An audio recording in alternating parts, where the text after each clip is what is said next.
You can also set and insert various types of graphics inside of Microsoft Designer. So to do that, you need to go around over here on the left side on the visual section right here. And over here on the top, you can go around and click on graphics to set for different graphics as per your need.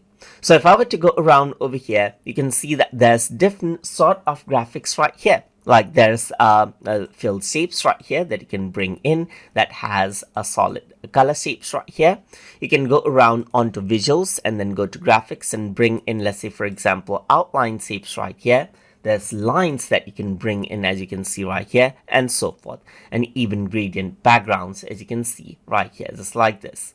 So if I want to go around and set, then what I can do is I can go around onto visuals right here, and let's say I want a graphics of a tree right here. I can simply type that in, and then there's three graphics that I can bring in, as you can see, just like this. So that is what you have.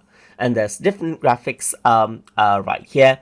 And with graphics, what you can do is you can go around and change out some properties that you cannot with photos, and that is what we're going to explore in further videos.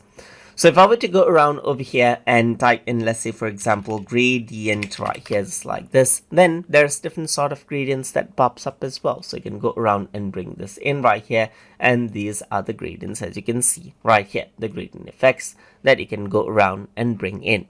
If I were to go around and search for computer, let's say for example, then it'll show up computer related images over here, just like this, that I can go around and bring in.